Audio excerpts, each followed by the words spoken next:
the protection of children and the abuse of children. But what nobody seems to give merit to is the suffering of the parents also that have lost these children. And one of the good things that has come out of this is the parents that rally together and support each other. And I wanted to pay tribute to all of them. But also I wanted you to spare a thought for the ones that didn't do so well. And as we're in Stafford, I would like to tell you about a lady called Willow Simpson who hung herself, I believe it was in 2008, 5 days after being told her son was going to be adopted and she would never see him again. So I'm sorry to end on a sombre note, but I think these parents, people need to understand the suffering that they go through also. Thanks. Okay then, ladies and gentlemen, I'm speaking on behalf of Teresa Cooper, who was to have been speaking here today but couldn't make it. So as a friend, she's asked me just to briefly explain her ordeal that she's had. So I'm reading a bit of a script here, which I hope you'll understand. It reads, thrust into care at 6 months of age because of an alcoholic father and mentally ill mother, Teresa Cooper's life began in a less than perfect way. She spent an unsettled childhood in a variety of children's homes before being sent to Kendle House in Kent, which some of you will have heard about, which would become her prison and worst nightmare. Now, prior to her going in 1979 and 1980, there were complaints made by staff, professionals, and Mind about the misuse of drugs at Kendle House. In 1981, at the age of 13, Teresa was sent to Kendle House by Wandsworth Social Services.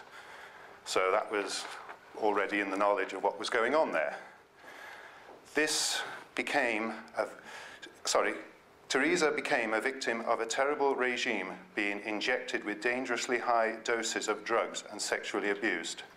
This cruel and vicious treatment, accompanied by punishments such as 163 days spent in solitary confinement, meant that it was not long before Teresa began to harm herself and even attempted to take her life. Yet, despite having no psychiatric problems, she says she was given medication at least 1,248 times over a 32-month period. Then, after these 3 years of hell, Teresa thought her nightmare was over, but another one was about to begin. What happened? She was sent to foster parents, and the foster father raped her. She could not get anything done about that. She ran away and was resent back to Kendle House. This was when she was about 16. Since she moved on, she's had problems in getting freedom of information and her case notes to put all this forward for suing, etc. But over the years, she's been a big fighter, and it reads as follows. Teresa Cooper is a survivor fighting against a corrupt social care system. She has taken her case of abuse and drugging to Parliament and is fighting to prevent any more children from suffering at the hands of unethical doctors and abusive foster parents. And the extraordinary story of how a young girl fought against the most evil of abuses in a care system that was meant to protect her has made her become the survivor she is today. Some of you will know she's written one book which comes under 2 names. It's called, where is it now? Trust No One, and the other name of it is Pinned Down. They're both the same book, just different names. So I hope that you find the book interesting if you decide to buy it. Thank you. In 1899, a baby was born in England. This baby grew up to be a patriotic and courageous man to the extent that he fought in both World War I and II, even though he was too young to enlist for the first and too old to be called up for the second. This man was born in poverty and died in poverty. He had sons and daughters, honest, hard-working folk. Most are now dead, but one of his daughters still lives. She worked hard all her life and is both patriotic and honest, and like her father, she's poor. She's my mother. I had a chance to escape from this poverty trap. I passed my 11+ examination as a child and was accepted into one of the best schools in the Midlands in the 1970s, Stafford Girls' High School.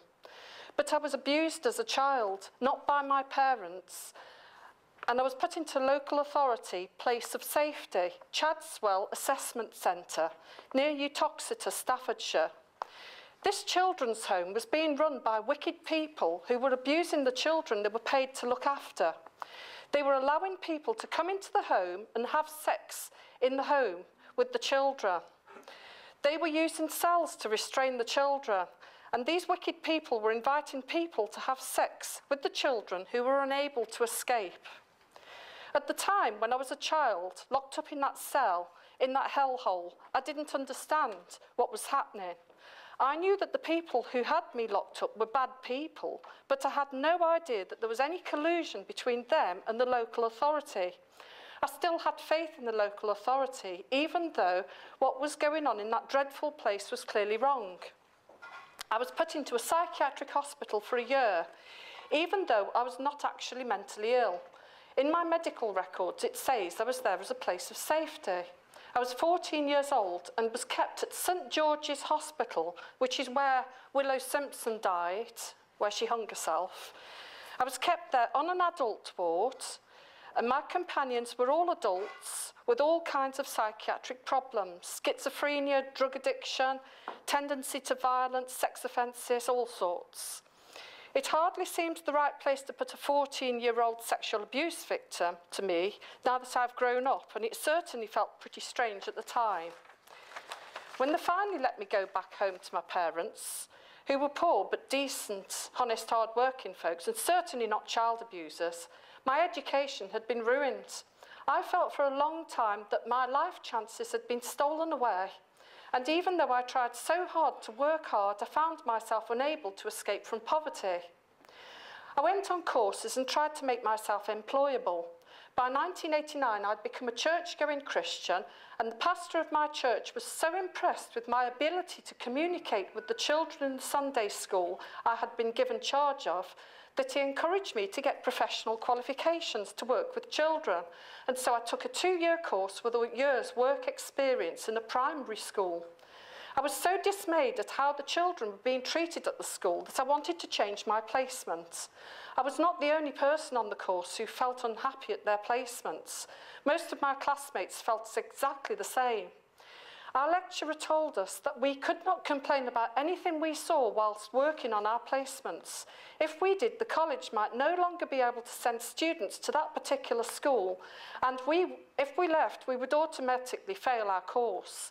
I had to button my lip and try not to get upset when I heard the teachers bullying the children and calling them names like moron and thick.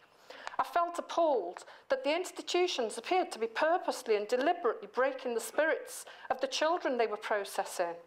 And so I felt unable to become a teacher, as I did not want to work in such a bullying environment. Although I wanted to work, I just couldn't find a job that paid a proper living wage for a honest day's work, which did not involve destroying somebody else, and so I stayed poor. That was almost 3 decades before I'd even heard of Common Purpose, although there was a little Christian bookshop which sold tiny little booklets warning about the New World Order. I went through the secret family courts for 7 years. I witnessed firsthand the perjury, the ganging up of solicitors, Kafkas and judges, the total disregard of morality, decency and humanity in those godforsaken places, which are the secret family courts. I thought that I would be destroyed by those people who had me in their clutches, but I kept praying, and somehow I managed to fight my corner and win my case, to the fury of those who had plotted against me. The website Mothers for Justice was set up at this time. I believe I was the first person in the UK to understand how the paedophiles Richard Gardner and Ralph Underwager had invented syndromes to cover up and facilitate paedophilia. We also discovered how corrupt secret family court lawyers, psychologists and other moles gravitate to grassroots organisations and offer to help the administration in order to smash them up from within. Because of how I was abused, I had massive self-esteem problems. I never thought much of myself at all. I have suffered severe depression in the past before I understood about social engineering. I just knew something was very wrong with the administration of this country. I wrote to every politician in the UK and the Channel Islands several times, and I gave them evidence that paedophiles were influenced in the secret family courts.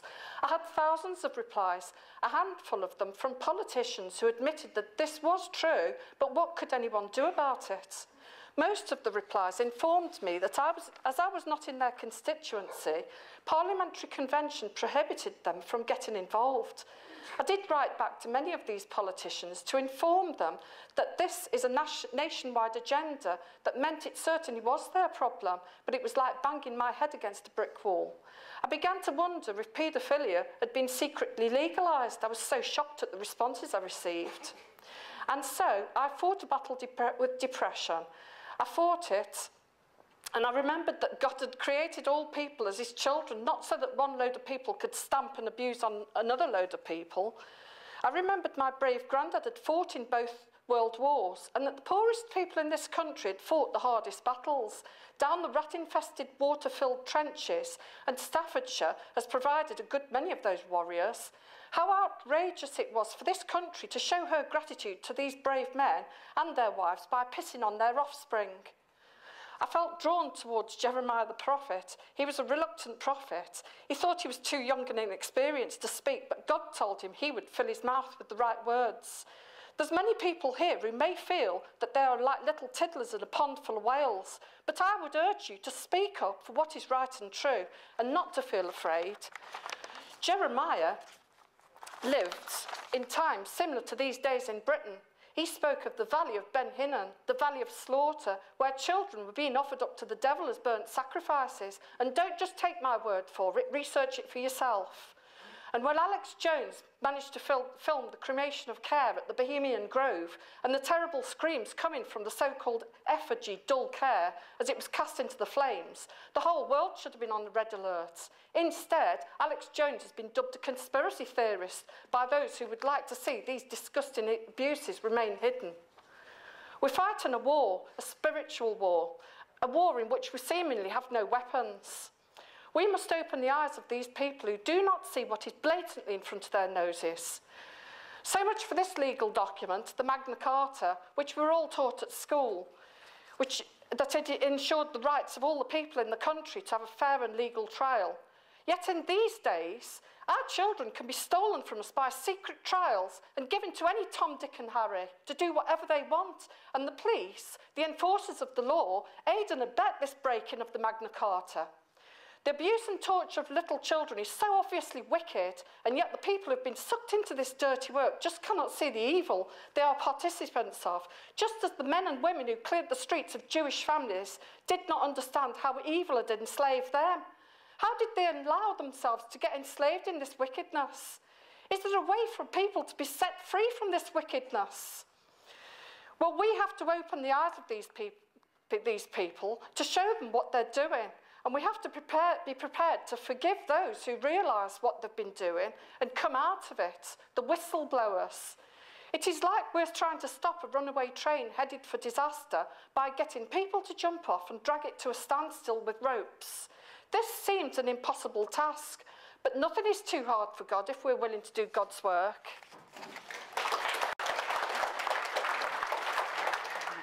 Thank you. I'm speaking today as a grandmother. I've had my 4 granddaughters stolen by Kent County Council. I've taken care of 2 of these grandchildren twice before, and the reason given why I wasn't contacted on this occasion was because I might have moved. Well, I think that's a bit strange considering I'm an independent Maidstone Borough councillor. So if I'm a councillor, you presume that these people would know where I live, and they did. When I said to them, well, what about the electoral roll? They said, we don't do that. We do not, we don't check these things. But I've been in those courts, and the truth of the matter is everything that everybody's telling you is true. I think the councillors, the MPs, everybody should hang their head in shame, because I've seen my granddaughter's pictures.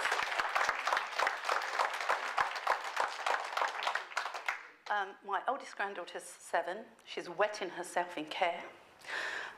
They're keeping her in full-time foster care. They want to adopt out my middle one, and they want to adopt out my other 2 separately. And the reason I can't have them, because the judge doesn't know enough about me and I refuse psychological testing. Well, I can tell the judge and all of the corrupt guardians and the social workers, they're the ones who need testing, not me.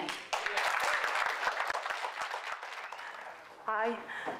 In 1989, I had a daughter. This was 6 weeks before my 18th birthday. They had to keep her in a bit longer because she was born underweight. She'd not been out long. I'd managed to get her registered, and a group of people turned up at the B&B I was residing at. One was the social worker, one was the health visitor, and 2 males, not in uniform, don't know who they were. Basically, I was whisked away to the doctors. I couldn't take my baby in with me. There was the social worker and my registered doctor in the room and no one else. And I was told I'd got to sign a piece of paper to get the help that I needed. I tried to find out what the piece of paper was by asking questions because I didn't understand what was there, especially only just being 18. It just seemed like another language. I wasn't allowed to take it to see a solicitor so they could read it back to me in layman's terms. I'd got to sign it to get the help I needed. So reluctantly, I signed because I just wanted to take my baby home, you know, feed her and get her to bed. And after I'd signed and I walked out the room, I'm told I can't take her home because I've signed her into care. Unfortunately, that impacted on life later. I've got another daughter, she's 17 this year. She's also no longer with me, and unfortunately for me, my mother, my second child's dad, have joined in the conspiracy to leave me childless. I was so traumatised by my experience, I pushed a local gynaecologist really hard, because I understood some of his religious beliefs, into sterilising me. I'm clipped. They've been on too long. I can't have any more. I'm too frightened of losing, and I just want them to pay for what they've done, not only to me, but to countless others. I've also recently learned that one of my cousins, she's in her 70s, they also did it to her. There's just no words to describe it. I think it's even bigger than Holocaust at Jews. It's disgusting. Good afternoon, everybody. My name's Sabina Haywood. I wasn't actually supposed to be speaking today, really. It wasn't in the itinerary. But I have evidence with me today that social workers have fabricated evidence against me. But I know that they're doing it against other mothers as well, because I have a site and I had to set it up because a lot of people were coming to me and I didn't know where to put them. And there was a site called Facet and it started closing down. I think it's going again now. And this is Justice for UK Families. And you may ask yourself, why is there a site, Justice for UK Families? Are families not getting justice? And if so, why not? I don't know about what's been said this morning, but the courts are secret, which is not necessary. They don't need to be secret because they don't have to name the children. They can actually bring out what's actually happening without naming anybody. And I think that is to protect the professionals. I just want to go back to what Barbara Richards just said, who was not the last speaker, but the one before. Hi, Barbara. She said that there are paedophiles in the system, yeah? When my child was taken away at Lincoln, I discovered 2 years later that the officer in charge was then convicted as a paedophile, and I have it here. I don't know if you can... Give me what you want. Council officer faces porn charges against children. A senior council officer who works in children's services has appeared in court accused of making indecent images of children. This was a man in charge when my child was snatched out of school in 2004. His name is John Bennett. He's a Lincolnshire County Council service manager and is in charge of social workers. These are the people that are supposedly protecting our children. How can this person be protecting children when he's harming them? yeah? And all the social workers are following his call. I'm not saying that all social workers are bad. I know that there's good social workers out there because, strangely enough, as I was travelling up here this morning on the train, a lady was sitting next to me and she said, "Are you going shopping?" Because I said, "Is this a train to Stafford?" I said, "No, I'm going to a conference." And she said, "Oh, are you a solicitor or something?" I said, "No, I'm going to a child snatching conference." She said, "What? What do you mean? What do you mean?" She said, "Can you tell me more about it? Because, by the way, how long have I got? 2 minutes. 2 minutes. Because I'm interested, because I've got a friend that's a social worker, and she was trying to help a family that actually needed help, and her manager was trying to put her off. So that's interesting," I said, because my son's been put into care, and I haven't actually done anything. I've got evidence here that at least one social worker has lied about me to keep my child in care. My child was taken at Lincoln behind my back. He was then taken and put into Stafford with his father. He was then taken off him a year later and put into Stafford care. I've been trying for 5 years to get my son back through the family courts. Every time I try, another social worker is brought in to write more lies about me. And it's rubber stamped by the judge. It doesn't matter what evidence I've got, it's mostly ignored. So I decided to start taping all the contacts at the children's contact centres, because at first I was seeing my son once a week, then it was cut down to once every 2 weeks, then it was once every 3 weeks, and then it was once every 3 months for 2 hours, supervised, even though I know I haven't done anything wrong. So there, I'm thinking, well, can I record it? If everything's above board, what's wrong with me recording the contacts? No, you can't record them. So I recorded them anyway.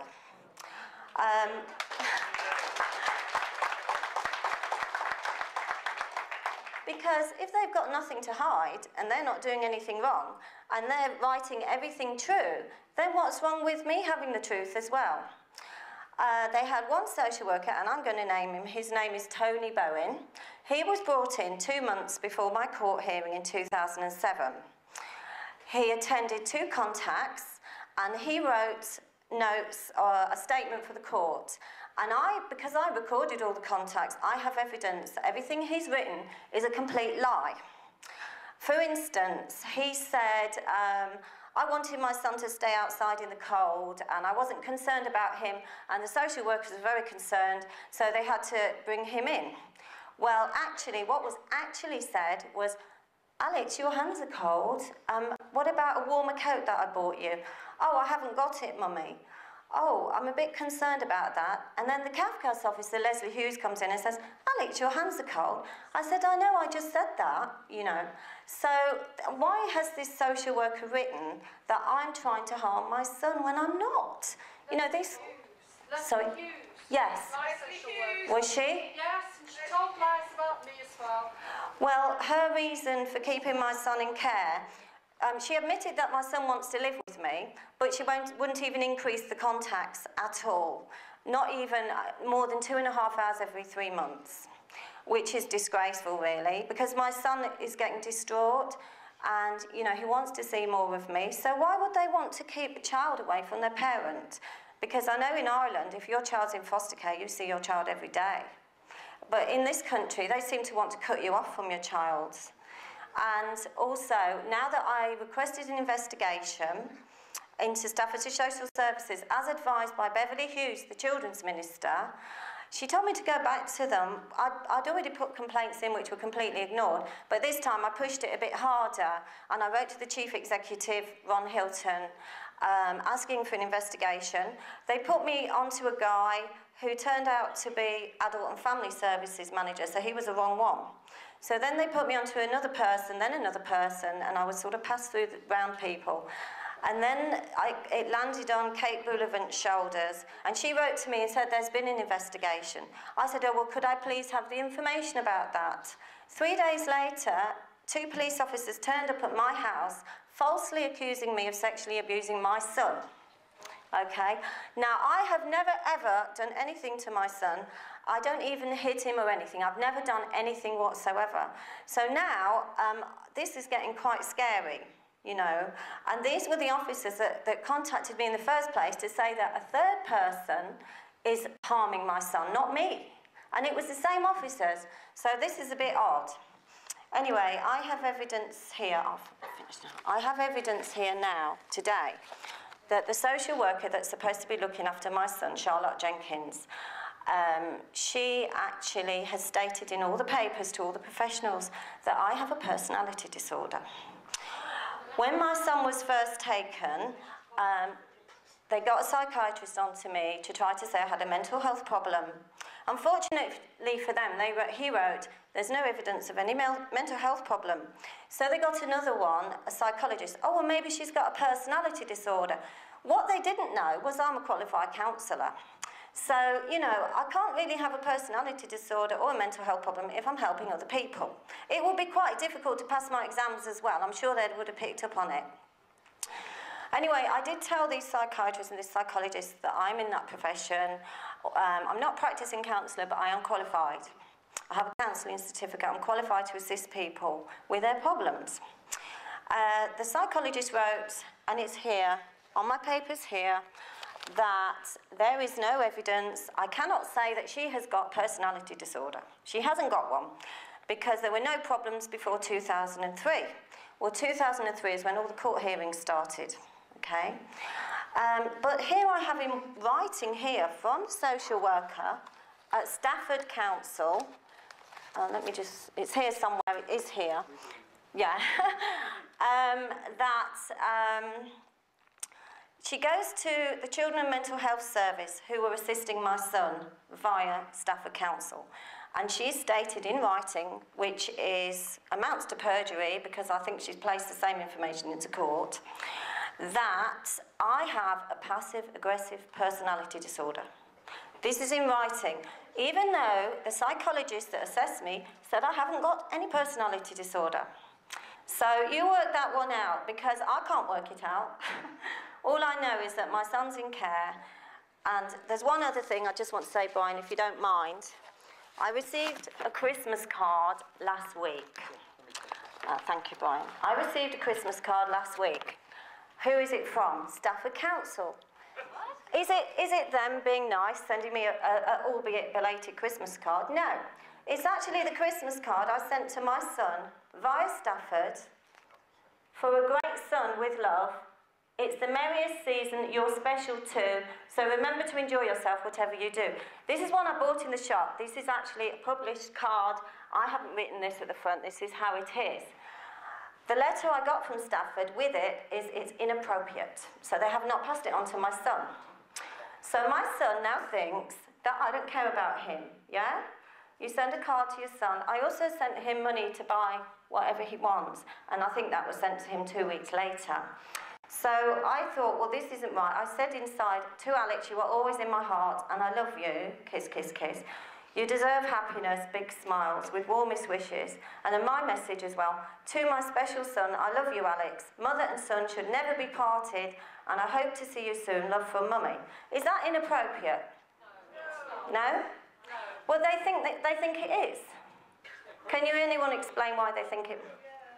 You missed something else. You should have put on it, and if his card doesn't reach you, it's because of these nasty social workers who are keeping it out of your hands. Yeah, but the trouble is they use that against me in court then, if I go back to court, and they'll say there's something wrong with me. And they say, look, she is passive-aggressive.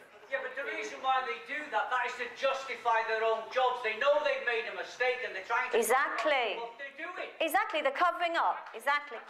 But I have to go now because I'm being called away, because there's other people that want to speak, and I could be here all day because I've got loads more to say. But while I'm here, I'm just going to say, if my son ever sees this, because I know he's not allowed on the internet at the moment, in case he sees what's going on probably. I love you, Alex. I miss you, and I am going to fight, fight, fight, and I'm not giving up. I will never give up fighting for my son, because he should be with me and his family that love him, not with strangers in care where he's being hurt. Because I'll just say one more thing. 1 month after Leslie Hughes, the Cafcass officer, condemned my son to stay in foster care, my son was injured. He was hit on the head with an axe in care, and I wasn't allowed to see him. Okay, that's all I want to say. Thank you. Thank you. Sorry, I should like shortly tell my story. I came in this country in 1990. All time what I live until this day, I live in terrible condition. We didn't have heating, we didn't have hot water. Few time ago, few times we were evicted on street. My old parents, my children, my father, veteran Second World War, who died on street in 2008. So when I have a lot of proof, newspaper with picture, everything, I took legal action in court. And in revenge, what I sent them in court, they abducted my son. I don't want to say snatched. This is called abducted. And many years I asked why my son was taken. But from beginning, the social service was scaring, and they won't return me my son. But after they understand, so after, behind me, not have big uncle who can help me. So my son, since from 1998 in their fascist care. 12 years I didn't see him, and even I didn't see him photo. They not allowed to see him, and across 6 years after his abduction, with help one man, I found forgery court orders. Even I make expertise in Ukraine. Expertise saying, so this, because not original order, this was maybe from archive, 18th or 19th century. Instead, London Borough of Barnet wrote London Borough of Brent. So was taken from our document and put our names. So I have for this date, 28 October 98, 6 orders in different court. Was possible what happened? So what happened with me? And I ask people who have problem like me, we must fight in and punish with people who make this trouble for people, because from this ill our children, we have big problem. Now I have terrible medical problem because every time stress. I don't know what with my son. I took 2 private detectives, and they can't. They wrote, so with criminal offense, I have good ground. Так what good ground? I wrote 2 letters to Gordon Brown, and with, he wrote me big rubbish. I sent in family, school family, and this. I wait, think maybe will be answer, because they must answer on his behalf. But I wait, maybe half year, not answer. I write again letter. Sorry, what you didn't get nothing. We sent again, and sent again from last year until this year also nothing. But if look television now, he go everywhere and said, please, vote me. I promise gold hills or mountains.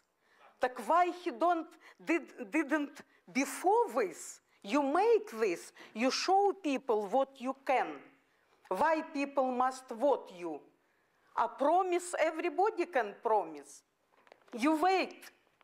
Это on Ukrainian language saying обіцянка цацанка, а дураку радість. This is translate like promise it with like toys for child or for stupid people, щоб he was happy. You understand? But he do nothing. You understand? So, thank you very much. Just a lady one question. Have you contacted your embassy in London? No, because I live here 20 years, and when I came in this country in 1990, but my country destroyed in 1991, so now I know nobody from 1991. You should contact your embassy, because they can ask the questions and cause the embarrassment that we cannot, and it will be reported. No, так if I go to again with some journalist or this, maybe this easy, you understand? Yeah. Okay, that's brilliant. Thank you very much. Hi everyone, I have said something this morning because I just feel we've all got to speak up, and I've got a very, very long story which I'm not going to go into. It's slightly different, as I said, because my son was actually born blind without eyes, and that threw me into the world of social work. None of my family have ever had anything to do with social workers before, and I've just had 25 years of rubbish from them, and it's taken me a long time to learn that they are actually have their own agenda, and coming across people like Brian and meeting other parents. Anyway, what's happened is I live in Cambridgeshire. I went for about 16 years. I've had absolute crap. I used to think it was because of my colour, but I don't know if that's really anything to do with it. I think it's just their incompetence and their viciousness, and basically I think they're evil.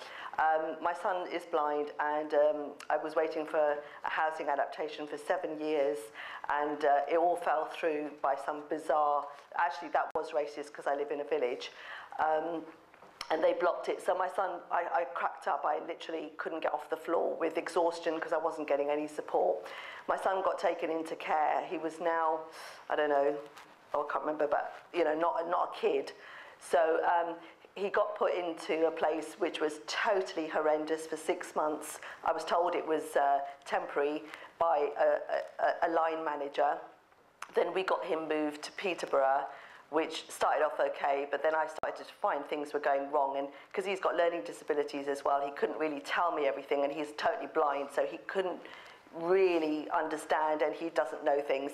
Anyway, after a year, I realised he hadn't been fed as a resident, and they were getting paid £1,600 for him a week. So I started to try and you know, at the review, try and say, listen, you know, this place is really not working. We've had our problems, and please, you know, we want to move him. And all of a sudden, the gates just closed, and everyone started closing ranks and trying to block me from taking him out. And I was saying, well, you know, he should have got all this support, and he didn't. And anyway, social services ganged up with these people with a home and told lots of lies. So basically, they then offered me an individual budget, because disabled people can get budgets and stuff. They were dragging it out. A guy called Kevin Mentz, a tiny little guy, and you know, he had a real funny look on his face. He just gave you the creeps every time you looked at him. He tried to block my son, and he said, oh, don't worry, you know, we'll give you this budget and you can do what you want with him and buy him the support you want and everything. And we thought, okay. But it dragged out and dragged out and dragged out, and my son was still there in the home. And in the end, we had no option but to remove him. Basically, they dragged it out, and I had to put him somewhere else temporarily, which I did, and then he's come back home because he nearly died, because he's got medical problems as well that they won't accept and acknowledge. But anyway, what the situation is, I need somebody's help. I need advice, because we started this organisation called Disability Action, and please, if anyone wants to contact us, it's Disability Action, lowercase, @btinternet.com. But the local authority basically have now withheld that funding that they said they were going to give my son. I borrowed money thinking that they were going to pay me. They've withheld it. So a complaint went through the council, then through the local government ombudsman, who's now made me wait a year. And he's turned around and he's said there's no maladministration and there was no money. Now, I know there's fraud. I need help to try and get my son's records, because everybody has closed ranks and they won't give me my son's records. I've been there, they've already... Well, they'll have to give it to you in the end. Well, they have just written today and said case closed, right? Because Cass now have offered to give me my file because I posted the letter on his blog We've destroyed your file. So the next letter that comes out is I'm getting my file. Can I speak to you later? Because I really need to get my son. Because we've got to get out and come from London and we're not going to keep you long. Okay, well, maybe I can get your details because I'm a bit dazed at the moment. You know, they have frauded. I think the local government ombudsman is in with it as well. Over £100,000 of my son's money, and it is just absolutely bizarre. The Information Commissioner has closed my complaint against the local authority. I employed an independent social solicitor to get my records. She was completely ignored, and I just don't know what else to do. The Data Protection Act, I thought, gave us the freedom to get information about us or our children, but unfortunately, I just don't know what to do anymore. Sorry to interrupt, but we're further on and we've actually got our paperwork, and I've actually got a case that's going to go in public court, and I'm waiting to come up there and tell you how to get it. Good. Right? Okay. So when I get 5 minutes... Okay, I'll get off so you can get on. Yeah, how to get it, yeah? Okay, brilliant, thank you. I look forward to letting you know how to get it. Brilliant. They've given me some, but they've stopped suddenly at April 2008. Well, we'll get you your paperwork. Thank you.